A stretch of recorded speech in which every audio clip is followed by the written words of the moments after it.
Hello दोस्तों, नमस्कार। Superstition solutions इस चैनल पर आप सभी का स्वागत है। दोस्तों, आज मैं एक सच्ची घटना आपको बताना चाहता हूँ। घटना यह है कि एक पढ़े लिख के आईटी इंजीनियर को एक बाबा के शिष्या ने, उसके पति ने करोड़ों रुपए से लूट लिया। 1 करोड़, 2 करोड़, 5 करोड़, 10 करोड़ नहीं तो 14 करोड़ रुपए की संपत्ति, इसमें कैश भी है, लूट लिया। अब कैसे लूटा ये मैं अभी आपको बताता हूँ।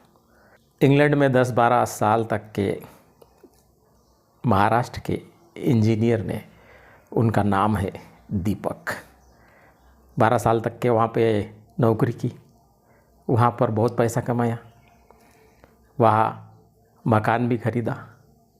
उनको 2 बेटियां थी, दोनों बेटियां विकलांग थी। उनको पता चला कि महाराष्ट्र में जाने के बाद में कुछ न कुछ इलाज कराएंगे अपने बेटियों का। पूना में आए, अच्छा एरिया था कोथरूड, वहाँ पर एक बाबा के भजनी मंडल में जाते थे और इनकी पूरी जानकारी, बाबा की एक शिष्या है, वेदिका नाम है उसका, और उसके पति, दोनों ने इंजीनियर की पूरी जानकारी हासिल कर ली। इंजीनियर परेशान थे, इंजीनियर ने उनको सब जानकारी बता दी। इंजीनियर पहले घर घर जा कर के उस भजनी मंडल में भजन सुनाते थे, एक बाबा के भक्त बन गए थे। तो फिर क्या हुआ, जो महिला है वेदिका, उसके शरीर में एक बाबा प्रवेश करते थे और वो हिंदी में बोलती थी। वो महिला जो है, उस महिला ने, उसके पति ने इंजीनियर के बारे में पूरी जानकारी हासिल कर ली। उनको कहा कि आपकी संपत्ति कितनी है। इन्होंने जानकारी दे दी उनको, भोले भाले थे इंजीनियर। उन्होंने कहा कि आपके बेटी का इलाज हम कर सकते हैं। इनको बहुत खुशी हुई, इनको लगा कि मेरी बेटियाँ बड़ी हो चुकी है और मानसिक रूप से बीमार है, ठीक से बोल नहीं सकती है, कुछ कर नहीं सकती है। माता पिता का तो बेटियों की शादी की चिंता रहती है, बहुत परेशानियों का सामना उनको करना पड़ता है। पैसा भी यदि खर्चा हुआ तो चलेगा, ऐसा इन्होंने मन में ठान लिया। और उस वेदिका नाम की महिला ने इनको लूटने का षड्यंत्र बनाया। वेदिका के जो गुरु थे वो नासिक से वहाँ पर महीने में 1-2 बार आते थे और वहाँ पर दरबार लगाया करते थे कोथरूड में।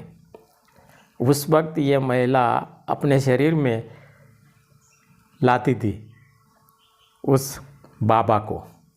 बाबा ने इस महिला के शरीर में प्रवेश किया, ऐसा कहा जाता था, और वो हिंदी में बात करती थी। अपने शरीर में जब वो लाती थी तब उसके सामने ज़्यादा लोग नहीं रहते थे और ये सिलसिला चलते रहा।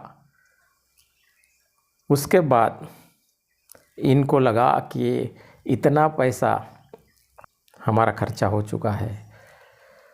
इंग्लैंड का उनका जो मकान था वो उन्होंने बेच दिया।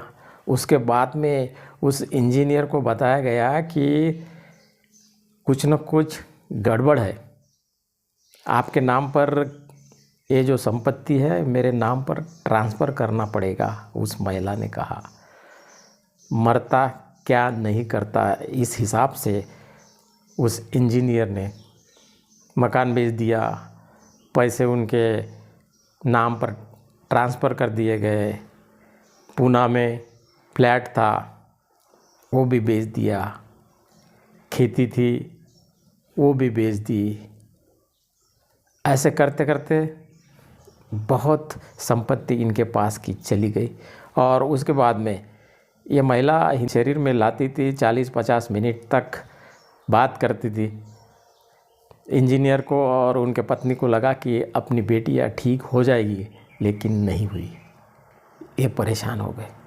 ये घटना 2018 की है। उसके बाद में फैमिली की पूरी जानकारी उस महिला ने और उसके पति ने निकाल ली और इंजीनियर को लूटना शुरू कर दिया। इंजीनियर के पास में जो भी आरडी में पैसे थे, जो गोल्ड था उनके पास में, जो मकान था, वो बेचने के लिए मजबूर कर दिया। 2024 की बात है। पूना का घर भी बेचना पड़ा उस इंजीनियर को। मैं कहता हूँ दोस्तों कि इस प्रकार से संपत्ति जा रही है, आपको संपत्ति बेचना पड़ रहा है, फिर भी बेटियों के तबीयत में कोई सुधार नहीं हो रहा है। ये सोचने की बात है।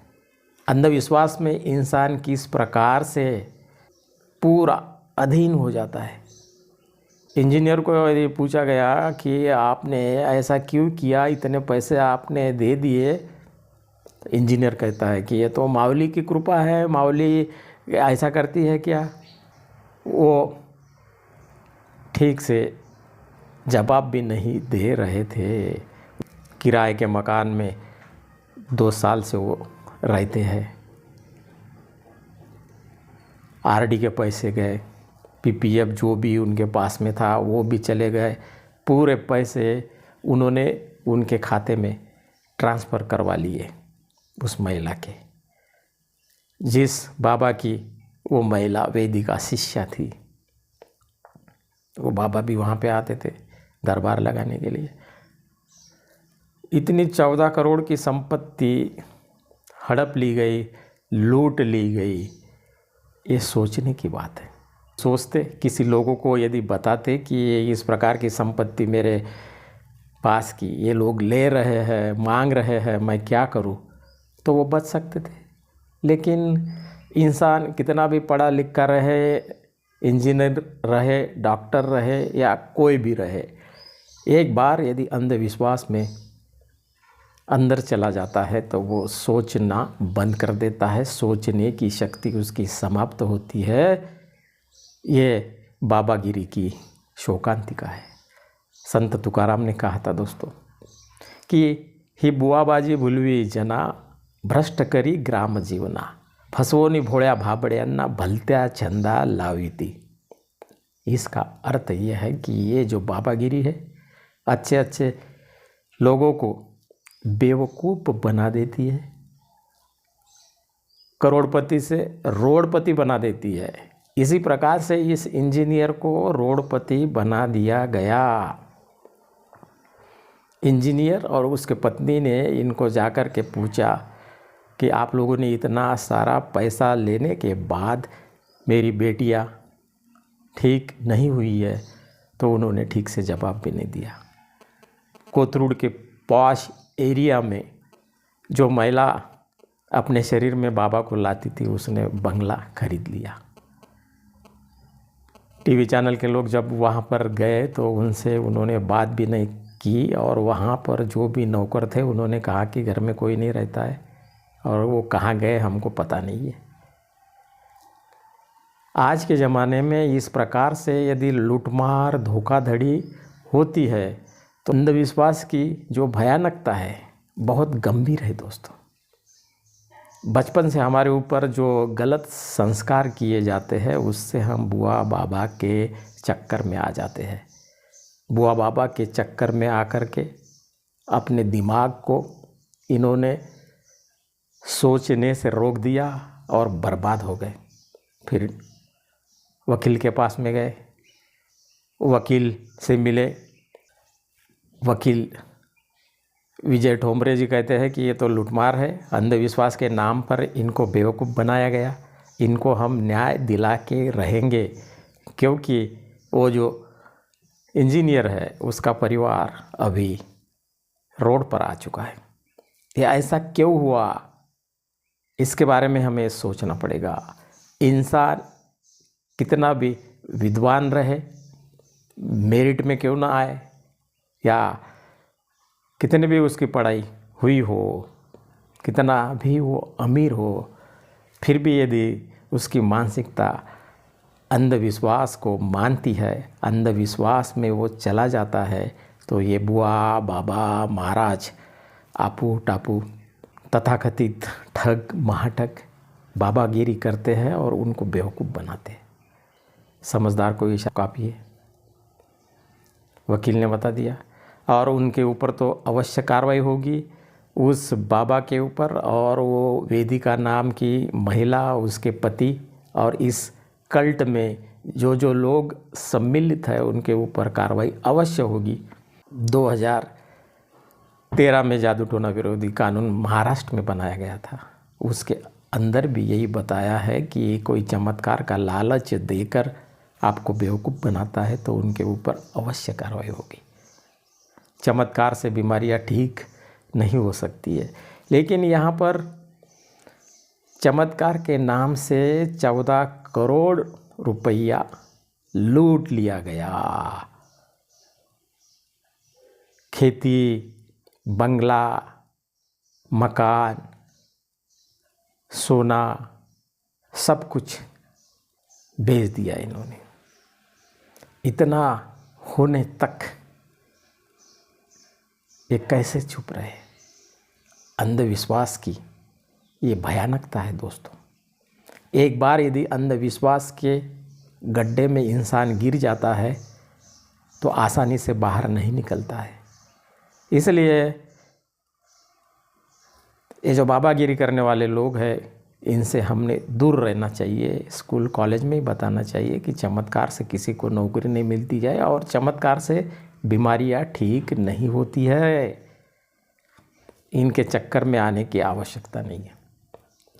ऐसी घटनाएं हमारे देश में जगह जगह पर होते रहती है और लोग बर्बाद हो रहे हैं। हमने सोचना चाहिए विज्ञान कहाँ से कहाँ तक गया। हर बीमारी का इलाज विज्ञान के द्वारा डॉक्टर लोग करते हैं, लेकिन ये बुआ बाबा के पास में जाते हैं उनके आशीर्वाद से मरीज ठीक होंगे, लेकिन इससे ठीक नहीं होते। बुआ बाबा के दर्शन के लिए लाइन में लगते हैं, जहाँ भीड़ रहती है वहाँ पर दिमाग नहीं रहता है। ये बात हमने ध्यान में रखनी चाहिए दोस्तों कि इन बुआ बाबा से हमारा कुछ भी फ़ायदा नहीं होता है, इसलिए इनके झांसे में हमने आना नहीं चाहिए। क्योंकि बुआ बाबांचा संग नको आता देतील गोता अखेरीस, ऐसा संत बताकर गए हैं। उन्होंने कहा है कि बुआ बाबा के चक्कर में जो लोग आते हैं उनका नुकसान होता है। इसी प्रकार से उस इंजीनियर का इतना सारा नुकसान हो गया। क्या काम की पढ़ाई है, क्या काम की संपत्ति है, क्यों ऐसा हुआ, इसके बारे में हमने सोचना चाहिए। हर कदम सोच समझ कर ही उठाना चाहिए, उसी में हम सबकी भलाई है दोस्तों। इनको सिर्फ पैसा चाहिए, बुआ बाबा को, महाराज को। तथा मेरे चैनल को सब्सक्राइब कीजिए, वीडियो को लाइक कीजिए, शेयर कीजिए। और बुआ बाबा ये जो बाबागिरी करते हैं इनसे हमने दूर रहना चाहिए।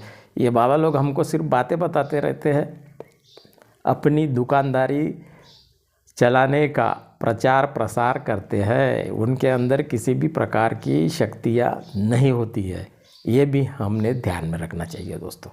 आज बस इतना ही। धन्यवाद।